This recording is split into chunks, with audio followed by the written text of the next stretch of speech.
दोस्तों मैं राजस्थान से आता हूँ और हमारे राजस्थान के अंदर ना रेगिस्तान बहुत है। रेगिस्तान के ऊपर कौन सा जानवर है जो सबसे ज्यादा देखने को मिलता है? वेल ऑफ कोर्स हम सब बोलेंगे कैमल यानी कि ऊंट। और ये जो ऊंट है ना, इनके बारे में एक बड़ी इंटरेस्टिंग चीज आपको बताता हूँ। पिछले 5000 सालों से ऊंट का जो दूध होता है वो दुनिया में सबसे बेकार लिक्विड्स में से एक माना जाता था। और ये इसलिए नहीं था कि भैया इसका टेस्ट खराब होता है, प्रैक्टिकली इसको भैया मेंटेन करना बहुत मुश्किल था। आप जरा इसको ऐसे समझिए कि यार सुबह सुबह अगर इसका दूध निकालते, इतनी ज्यादा वहाँ गर्मी पड़ती है कि यार 2 घंटे के अंदर ही पूरा दूध आपका खराब हो जाता था। हमारे घरों में हम जो कहते हैं ना कि यार अरे दूध फट गया यार, टाइम पे यूज क्यों नहीं किया, फिर उसे फ्रिज में क्यों नहीं रखा, वहाँ पे भी वैसे ही दूध फट जाता था। बेचने का कोई बाजार नहीं था और इसीलिए इसकी कोई कीमत भी नहीं थी, लगभग 0 वैल्यू। और आज के दिन वही वाला दूध व्हाइट गोल्ड कहलाता है। गाय के दूध से 3-4 गुना दाम पे बेचा जाता है, कई बार उससे भी ज्यादा अगर ब्रांड का ऊपर बढ़िया टैग लग जाए तो। और दुबई से लेके चाइना तक लोग खुशी खुशी खरीदते हैं इसको। तो सवाल ये आता है दोस्तों, दूध वही है, ऊंट वही है, रेगिस्तान वही है, तो 5000 साल में जो नहीं हुआ, मतलब पिछले 10 साल में ऐसा क्या हुआ?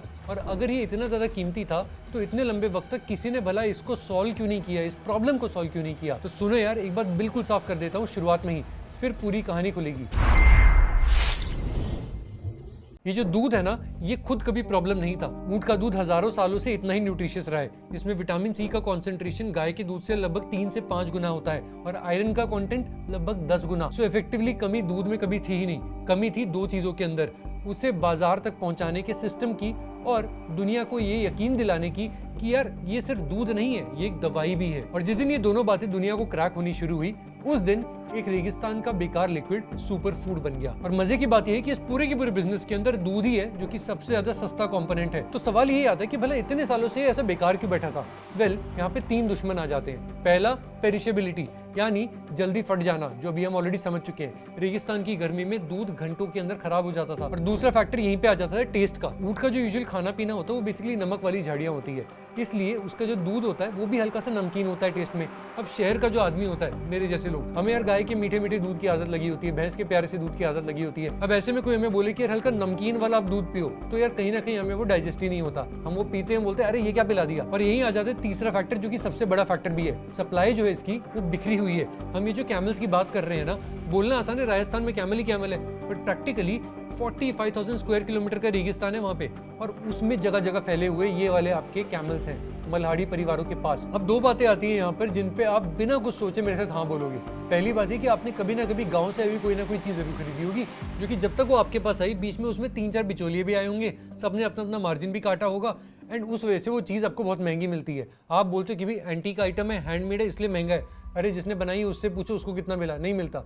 लेकिन यहाँ पर ये जो गेम है, इसमें तो कोई बिचौलिया भी नहीं था, मार्केट ही नहीं थी, तो बिचौलिया कहाँ से आएगा? और यही आती है दूसरी बात, दुकान पे जब आप जाते हो और आप गाय का दूध देखते हो, भैंस का दूध देखते हो, लगभग सब कुछ सिमिलर दाम पे बिकता है, ज्यादा डिफरेंस नहीं होता रेट के अंदर। एक सर्टेन रेंज होती है, क्योंकि सिस्टम दूध को सिर्फ लीटर मानता है, अंदर क्या है उससे ज्यादा फर्क नहीं पड़ता है। और इसी सोच ने ऊंट का जो दूध होता है उसे एक अजीब नमकीन दूध इसका टैग दे दिया था। और यही कारण है कि जो आपके कैमल्स के हर्डर्स होते हैं, उनके पास खाली 2 ही रास्ते रह जाते थे, या तो ये कि आप पानी के भाव अपने दूध को बेच दो, या फिर ऊंट को छोड़ करके शहर में जाके मजदूरी करो। तो सवाल ये आता है कि इस पूरे के पूरे ट्रैक को भला तोड़ा कैसे गया है?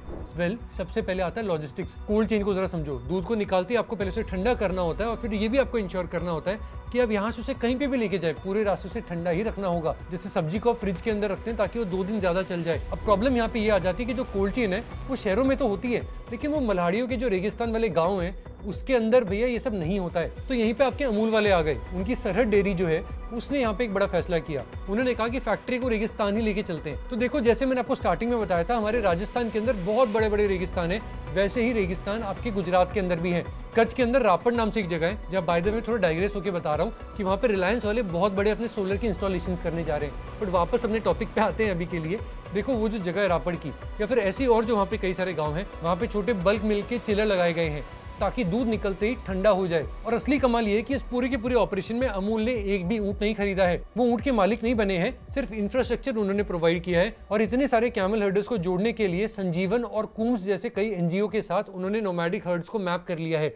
लेकिन लॉजिस्टिक्स तो सिर्फ आधी कहानी है। असली सवाल ये आता है कि वो जो नमकीन दूध है उसके लिए भला आप लोगों को कैसे मनाओगे कि यार ये एक प्रीमियम प्रोडक्ट है? वो अभी हम देखने जा रहे हैं। देखो, वो जो नमकीन टेस्ट है उसका अमूल ने एक झटके में एक नया पूरा सोल्यूशन निकाला। उन्होंने इस नमकीन वाले टेस्ट को ठीक करने की कोशिश नहीं करी, उन्होंने उसी को बेचने का पूरा प्रोपोजिशन बना दिया। अमूल वालों ने कैमल मिल्क की चॉकलेट बना दी। दूध का वो जो नमकीन टेस्ट था ना, वो कोको के साथ मिल करके एक नया चीज बन गया जिसको उन्होंने नाम दे दिया सॉल्टेड कैरमल। तो इसके कारण होता है कि जो डिफेक्ट था वही एक प्रीमियम फ्लेवर बन गया है अमूल वालों की तरफ से। और इकोनॉमिक्स तो देखो, लिक्विड दूध वैसे 2 घंटे में खराब हो जाता था, लॉजिस्टिक्स के कारण 7 दिन की उसकी लाइफ हो गई, लेकिन 7 दिन के बाद वापस खराब। हमेशा फ्रिज उसको चाहिए ही चाहिए। चॉकलेट महीने भर चलती है, पूरे देश में जा सकती है, मार्जिन यहाँ पे कई ज्यादा इसके कारण बढ़ जाता है और कमाई ओवरऑल इसीलिए बढ़ जाती है। ये जो एक इतना बड़ा एक पेरिशेबल आपका प्रोडक्ट था, इतनी बड़ी लायबिलिटी उसके कारण जो बन जाती थी, अमूल वालों ने उसी को एक shelf stable high margin product में बदल दिया। लेकिन ये जो चॉकलेट वाली चालाकी है, ये तो इंडिया की थी। दुनिया भर में अगर आप देखें, अमेरिका, यूरोप, चाइना, इस नमकीन दूध के लिए 3 गुना दाम भला ये लोग क्यों दे रहे हैं? यही आती है वो बात जो कि 95% लोगों को शायद समझ में ही नहीं आती है।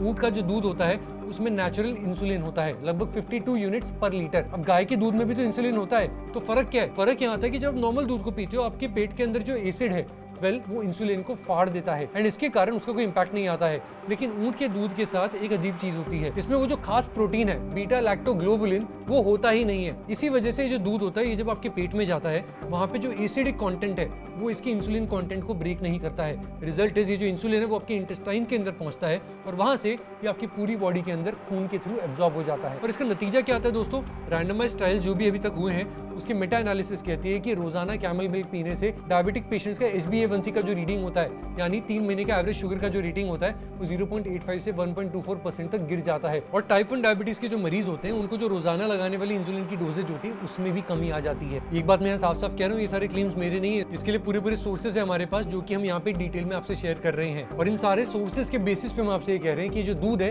ये एक सुपर फूड इस वजह से बना है। बाकी मेरे दोस्तों, अभी ये सब बातें हो गई, तो जरा 2 चीजों को एक साथ जोड़ो तो आपको एक बड़ी इंटरेस्टिंग चीज मिलेगी। देखो, वही जो मिसिंग वाला हमारा प्रोटीन था, जिसका नाम क्या था?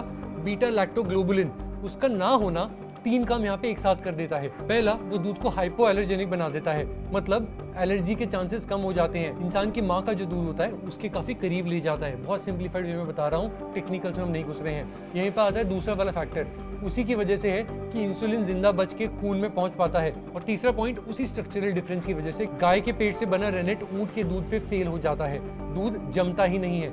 एक ही मॉलिक्यूलर फर्क, 3 अलग अलग बिजनेस की सच्चाइयां। और ये जो तीसरी वाली बात है ना, उसी से सबसे बड़ा बिजनेस बनता है चीज डेयरी की दुनिया में सबसे ज्यादा पैसे देने वाला प्रोडक्ट है। लेकिन डेकेड्स तक कैमल चीज बनाना नामुमकिन माना जाता था, लेकिन इसी को करके दिखाया डेनमार्क की एक बायोटेक कंपनी ने। उन्होंने अपने लैब के अंदर ऊंट का काइमोसिन लिया, यानी कि वो ऊंट वाला रेनेट, एंड उसके थ्रू वहां पे चीज उन्होंने बना के दिखाया। और वो इतना ज्यादा अच्छा निकला कि गाय के दूध को भी गाय के अपने एंजाइम से 70% बेहतर जमाता है। अब जरा सोच के देखो, इस पूरे कैमल चीज का जो हम बिजनेस की हम बात कर रहे हैं, वो किसके हाथ में है? उस कंपनी के जिसके पास वो टेक्नोलॉजी है। यही असली मोट है, वो दूध नहीं, बल्कि उस दूध से जो इतनी सारी पॉसिबिलिटीज को खोल के सामने रख दे, वो वाली टेक्नोलॉजी। और ग्लोबल स्केल आप देखो, दुबई में कैमलिशियस नाम से एक कंपनी है, दुबई का सबसे बड़ा कैमल फार्म वो चलाती है। 7000 ऊंट है उनके पास, 60 से ज्यादा प्रोडक्ट्स EU, USA, चाइना, हर जगह एक्सपोर्ट करती है वो। तो मेरे हिसाब से इस पूरी इंडस्ट्री का असली पैसा दूध बेचने में नहीं है। वो ऑफ कोर्स नॉर्मल दूध से ज्यादा प्रीमियम पे तो बिकता ही है, बट मोर इंपॉर्टेंटली दूध सिर्फ एक कमोडिटी है। असली पैसा है उस टेक्नोलॉजी के ऊपर कैसे भी अपना हाथ जमाने में, क्योंकि उसके थ्रू आप ये सारे हेल्थ वाले जितने एस्पेक्ट्स हैं आप उसे कैप्चर कर सकते हैं, जो कि दूध को दवाई बना देगी। अब जरा कमेंट्स में बताओ आप मुझसे कितना अग्री करते हो और आपको यहाँ पे क्या क्या पॉसिबिलिटीज नजर आती है। क्योंकि अगर आप राजस्थान या गुजरात जाके देखें, वहाँ पे जगह जगह इस तरह के काम काफी लोग करना शुरू कर चुके हैं। ये एक बहुत बड़ा प्रॉमिसिंग एस्पेक्ट बन रहा है। जैसे मैंने आपको अभी थोड़ी देर पहले ही बताया, अमूल वाले खुद सरहद डेयरी के थ्रू इस काम के अंदर घुस चुके हैं। अब जब ये सारी बातें हमने कर ली, तो एक चीज मैं बिल्कुल साफ कर देता हूँ, ये वीडियो किसी भी तरह की मेडिकल एडवाइस नहीं है, ये बिजनेस की कहानी है। डायबिटीज हो या फिर कुछ भी हो, दूध कभी भी दवाई की जगह नहीं ले सकता है, तो एक अच्छे डॉक्टर की सलाह से ही अपने डिसीजंस को ले। और यहीं पे एक और गहरी बात आती है, हमें सिखाया जाता है कि डेवलपमेंट का मतलब है लोगों को पुराने तरीके छुड़वाना, शहर लेके आना। यहाँ पे बिल्कुल उल्टा हुआ, लोग वापस रेगिस्तान गए, वहां पे उन्होंने प्लांट लगाया, वहां पे पूरा सेटअप किया, वहां पे पूरे लॉजिस्टिक्स बनाए गए, ताकि ये चीज बाकी लोगों को भी मिल सके, पूरी दुनिया तक पहुंच सके। तो अब जरा यही समझो कि इस चीज का जमीनी रूप पे क्या असर आता है।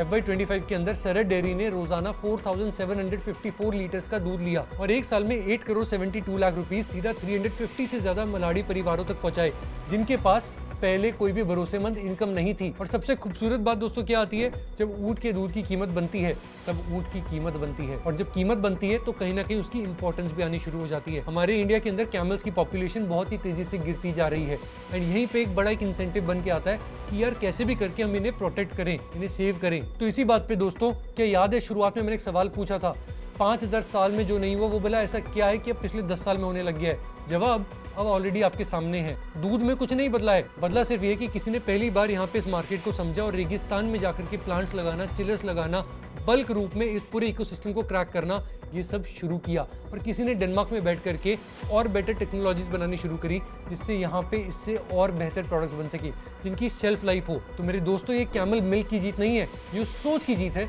कि वैल्यू हमेशा मौजूद थी, बस उसे अनलॉक करने वाला सिस्टम एग्जिस्ट नहीं करता था। बाकी मेरे दोस्तों, अब आप जब भी किसी चीज के ऊपर सुपर फूड लिखा हुआ देखो, चाहे वो दूध हो, सीड्स हो या फिर कोई पाउडर हो, आप वो सवाल जरूर पूछना जो कि बहुत कम लोग पूछते हैं कि यार इसकी असली कीमत प्रोडक्ट में है या फिर उस कहानी में जो कि इसके साथ बेची जा रही है। क्योंकि इस दूध की कहानी में छुपी हुई एक और लेयर है जो कि मैंने आज छोड़ दी है। देखो, काफी जगह इसके ऊपर टेस्टिंग चल रही है, आप गूगल करके इसके ऊपर जरूर पढ़ना, बड़ा इंटरेस्टिंग आपको लगेगा।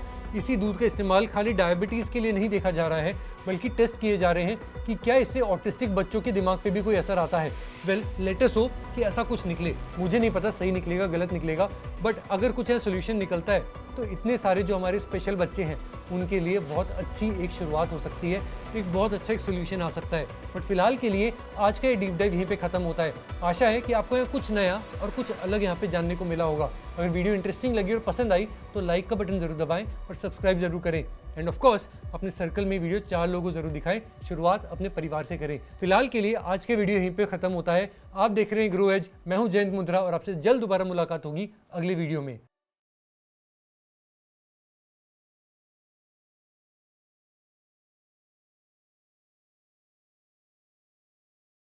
Investment in securities market are subject to market risks. Read all the related documents carefully before investing. Please read the risk disclosure documents carefully before investing in equity shares, derivatives, mutual fund, and or other instruments traded on the stock exchanges.